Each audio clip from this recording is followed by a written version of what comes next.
दोस्तों, आज की कहानी का शीर्षक है हम सफ़र भी तुम ही हो। कहते हैं जब बुरा वक्त आता है तो अपने भी साथ छोड़ जाते हैं, और जो साथ देता है वो बिना मतलब तो कतई नहीं। संस्कृति के साथ भी ऐसा ही हुआ जब उसके पति अविनाश को कोरोना हुआ। अविनाश सुबह समय पर नहीं उठा तो संस्कृति को चिंता हुई। उसने अविनाश को उठाते हुए उसके माथे पर हाथ रखा। माथा तप रहा था। संस्कृति घबरा उठी। अविनाश को तेज बुखार जो था, 2 दिन से वो खांस भी रहा था। संस्कृति ने कल इसी वजह से उसे ऑफिस जाने से मना कर दिया था, मगर आज तो तेज बुखार भी था। उसने जल्दी से अविनाश को दवा खिलाकर माथे पर ठंडे पानी की पट्टी रखी। संस्कृति और अविनाश की शादी को अभी ज़्यादा वक्त नहीं गुजरा था, 2 ही साल हुए थे। पिछले साल तक सास ससुर साथ में रहते थे, मगर कोरोना में संस्कृति की जेठानी की मौत हो गई तो सास ससुर बड़े बेटे के पास रहने चले गए। उसके बाद कोरोना का प्रकोप बढ़ता ही गया। पिछले कुछ समय से टीवी चैनल्स पर दिल्ली के अस्पतालों में कोरोना से जूझने वालों की हालत देखकर वो वैसे ही परेशान थी। वहीं वेंटिलेटर नहीं, कहीं ऑक्सीजन नहीं, मरीजों को अस्पतालों में बेड तक नहीं मिल रहा था। ऐसे में अब उनका क्या होगा, यह सोचकर वह कांप उठी। जल्दी से उसने माँ को फ़ोन लगाया। माँ, अविनाश को बहुत तेज बुखार है, मैं क्या करूँ? बेटा, ये समय ही बुरा चल रहा है। राजू भी कोरोना पॉजिटिव है, वरना उसे भेज देती, और हम खुद उसी की देखभाल में लगे हुए हैं। तू ऐसा कर, जल्दी से डॉक्टर को बुला और दवाएं शुरू कर। उधर से माँ की आवाज़ आई। हाँ माँ, वो तो करना ही होगा। मेरी सास की तबीयत भी सही नहीं चल रही, वरना जेठानी जी को बुला लेती, संस्कृति ने कहा। घबरा नहीं बेटा, धैर्य से काम ले, सब ठीक हो जाएगा, माँ ने समझाने का प्रयास किया। संस्कृति के पति का कोरोना टेस्ट कराया, तब फैमिली डॉक्टर से पूछकर दवाएं भी देती रही। इस बीच अविनाश की हालत ज़्यादा ख़राब होने लगी तो वो उसे लेकर अस्पताल भागी। 2 अस्पतालों से निराश लौटने के बाद तीसरे में मुश्किल से बेड का इंतजाम हो सका। सास ससुर और जेठ भी दूसरे शहर में थे, सो मदद के लिए आ नहीं सके, और वैसे भी दिल्ली में लॉकडाउन लगा हुआ था। रिश्तेदार चाहकर भी उसकी मदद करने नहीं आ सकते थे। आस पड़ोस वालों ने कोरोना के डर से दरवाजे बंद कर लिए। तब संस्कृति ने अपने दोस्तों को फ़ोन लगाया, पर सबने बहाने बना दिए। अकेली संस्कृति पति की सेवा में लगी हुई थी। अस्पताल में मरीजों की लंबी कतारों और मौत के तांडव के बीच किसी तरह संस्कृति खुद को बचाते हुए पति के लिए दौड़ भाग करने में लग गई।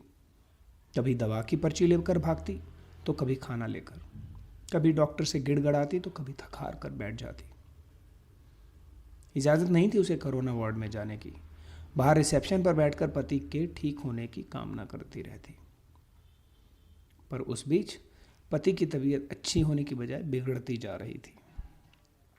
उस दिन भी डॉक्टर पर्ची में कई दवाएं जोड़कर लिख दी। वह दवाएं लेने गई, मगर जो सबसे ज़रूरी दवा थी वह नहीं मिली। अस्पताल में उसका स्टॉक खत्म हो चुका था। अब वह क्या करेगी?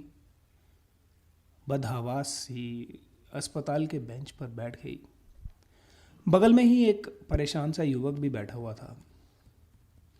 संस्कृति ने उसकी तरफ मुखातिब होकर पूछा, आप बता सकते हैं ये दवा मुझे कहाँ मिलेगी? मैं तो खुद ये दवा ढूंढ रहा हूँ, आसपास तो नहीं मिली। मेरे दोस्त ने बताया है कि नोएडा में उसकी शॉप है, उसने कुछ दवाएं स्टॉक करके रखी हैं, सो वह मुझे दे देगा। अभी जाने की सोच ही रहा था मैं। पर्ची दीजिए, मैं अपने साथ आपकी भी दवा ले आता हूँ। बहुत मेहरबानी होगी, सुबह से इसके लिए परेशान हो रही थी, पसीना पोंछते हुए संस्कृति ने कृतज्ञ स्वर में कहा।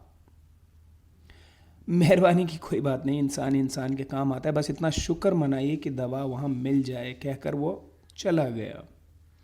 करीब 2-3 घंटे बाद लौटा तो उसके चेहरे पर परेशानी की लकीरों के बावजूद खुशी थी। यह लीजिए, बड़ी मुश्किल से मिली, मगर मिल गई। बहुत बहुत शुक्रिया, कितने की है? संस्कृति का चेहरा भी खुल उठा था और ये कहते हुए, अरे नहीं, पैसे की ज़रूरत नहीं, आप पहले दवा खिलाइए मरीज को। उस दिन के बाद से दोनों में बातचीत होने लगी। वह अपने भाई की देखभाल में लगा था और संस्कृति अपने पति के लिए दौड़ भाग कर रही थी। दोनों का दर्द एक सा ही था। संस्कृति जब भी व्यथित होती तो उसके कंधों पर सिर रखकर रो लेती थी। कोई चीज़ लानी होती तो प्रतीक लेकर आता, संस्कृति को घर छोड़कर आता। धीरे धीरे तकलीफ के इन दिनों में दो अजनबी एक बंधन में बंधते जा रहे थे। उनके बीच एक अजीब सा आकर्षण भी था जो दोनों के इस बंधन को और मजबूत बना रहा था। एक दिन अविनाश का ऑक्सीजन लेवल काफ़ी घट गया। अस्पताल में ऑक्सीजन सिलेंडर नहीं था। तब प्रतीक ने यह जिम्मेदारी अपने ऊपर ले ली। पूरे दिन कड़ी धूप और गर्मी में लाइन में लगकर आखिर वह ऑक्सीजन सिलेंडर लेकर ही लौटा था। उस दिन संस्कृति ने पूछा था, आप मेरे लिए इतना कुछ कर रहे हैं, इतना ख्याल रखते हैं, मगर क्यों? मैं तो आपकी कुछ लगती भी नहीं। फिर बताओ ना, ऐसा क्यों कर रहे हो? पहली बात, हर क्यों का जवाब नहीं होता। और दूसरी बात, हम दोनों हम सफ़र नहीं हैं तो क्या हुआ, हम दर्द तो है ना। आपके दर्द को मैं बहुत अच्छे से महसूस कर सकता हूँ।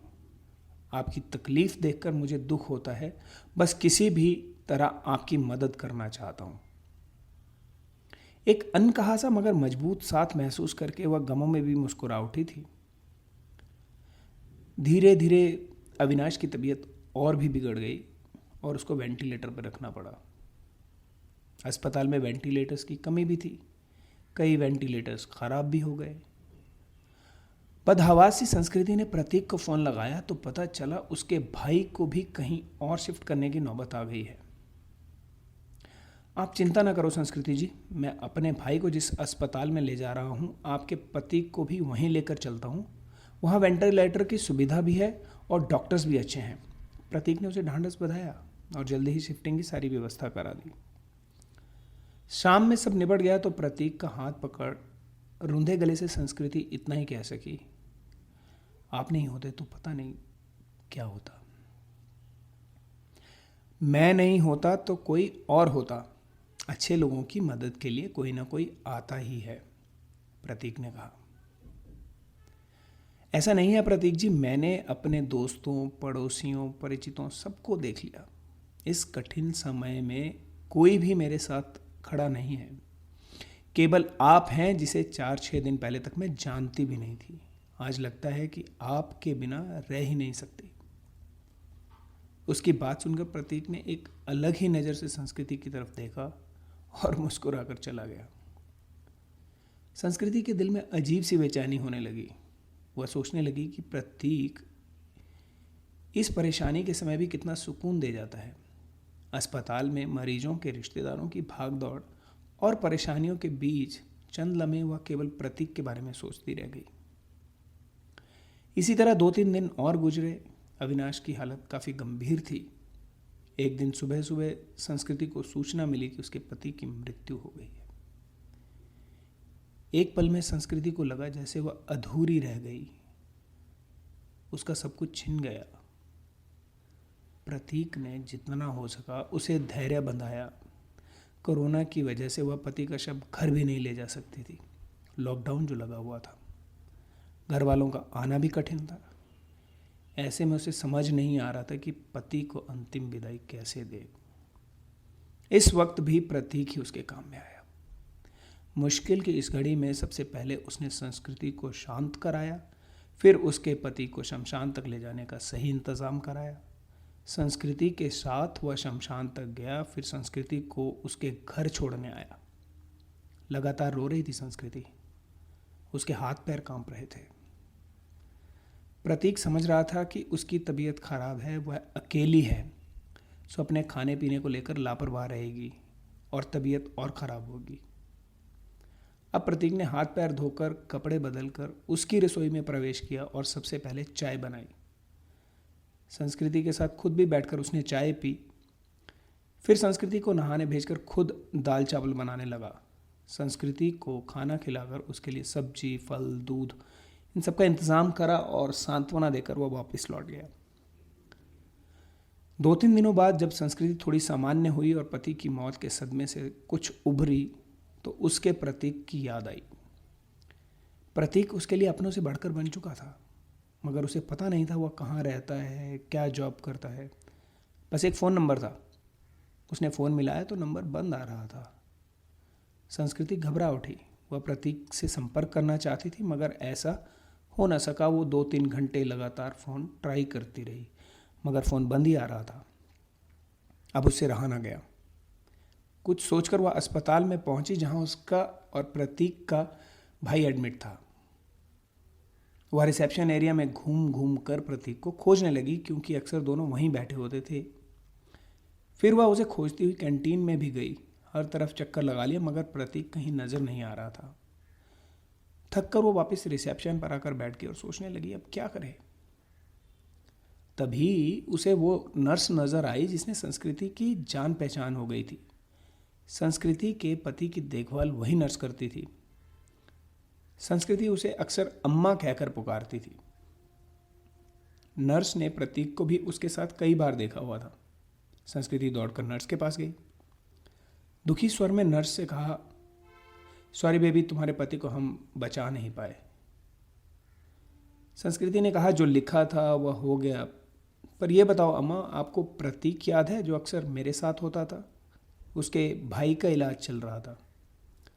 हाँ बेबी, उसके भाई की भी मृत्यु हो गई और वह खुद भी एडमिट है। उसे भी कोरोना है और जानती हो, वो तेरे पति वाले बेड पर ही है, बेड नंबर 125। सच अम्मा? आप उसे पहचानती हो ना? हाँ बेबी, पहचानती हूँ, तेरी बहुत हेल्प करता था, पर अब उसकी हेल्प करने वाला कोई नहीं, अकेला है वो। मैं हूं ना अम्मा, अब उसके लिए किसी भी चीज़ की ज़रूरत पड़े तो मुझे बताना, मैं उसके अटेंडेंट के रूप में अपना नाम लिखवा देती हूँ। ठीक है बेबी, मैं बताती हूँ तुझे। इसके बाद संस्कृति पूरे मन से प्रतीक की सेवा में लग गई। उसके लिए घर का खाना, फल, दवाएं वगैरह लेकर आना, उसकी जिम्मेदारी अपने ऊपर लेना, डॉक्टरों से उसकी तबीयत का हर वक्त जानकारी लेते रहना, और जैसे काम वह पूरे उत्साह से कर रही थी। इस बीच प्रतीक की हालत बिगड़ी और उसे आईसीयू ले जाने की ज़रूरत पड़ गई। इसके लिए अस्पताल के क्लर्क ने उसके आगे एक फॉर्म बढ़ाया। उसमें मरीज के साथ क्या संबंध है यह लिखकर हस्ताक्षर करना था। संस्कृति कुछ पलों के लिए सोचती रही कि क्या लिखे।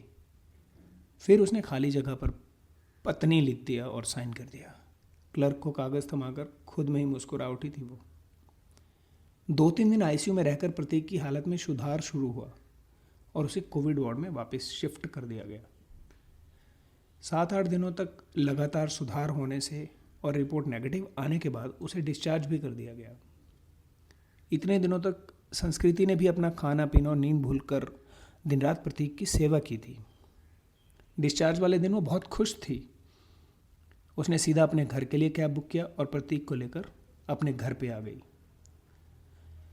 प्रतीक ने टोका तो संस्कृति ने थोड़े शरारती अंदाज में जवाब दिया, मैंने फॉर्म में एक जगह यह लिखकर साइन कर दिया था कि मैं तुम्हारी पत्नी हूँ, और इसीलिए अब मेरा और तुम्हारा घर अलग अलग नहीं है बल्कि एक ही होगा। मगर संस्कृति, लोग क्या कहेंगे? लोगों का क्या है प्रतीक? जब मुझे ज़रूरत थी तो क्या मेरी मदद के लिए कोई आगे आया था? नहीं ना। उस वक्त तुमने मेरा साथ दिया, अब मेरी बारी है, तो इसमें गलत क्या है? तुम थोड़े ठीक हो जाओ, फिर सोचेंगे कि क्या करना है। संस्कृति ने अपना फैसला सुना दिया। करीब 10 दिन संस्कृति ने जी भर कर प्रतीक का ख्याल रखा। हर तरह से उसकी सेहत पहले की तरह बनाने और खुश रखने का प्रयास कर रही थी। संस्कृति एक संयुक्त परिवार से संबंध रखती थी। ससुराल में धन संपत्ति की कमी नहीं थी। यह घर भी पति के बाद अब उसके नाम हो चुका था। पति ने उसके लिए काफ़ी संपत्ति और गहने भी छोड़े थे। बस एक हमसफ़र की कमी थी जिसे प्रतीक पूरा कर सकता था। उस दिन शाम में संस्कृति ने प्रतीक के हाथों को थामकर कहा, जो बात मैंने अनजाने में इस फॉर्म में लिखा, क्या हम उसको हकीकत का रूप नहीं दे सकते?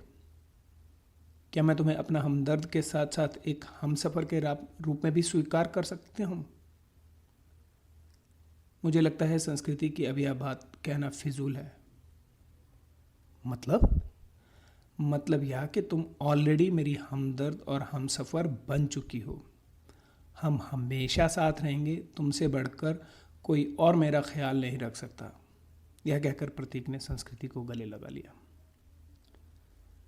तो दोस्तों, आज की कहानी बस इतनी ही। आपको कैसी लगी कमेंट ज़रूर कीजिएगा और शेयर भी कीजिएगा। Thank you.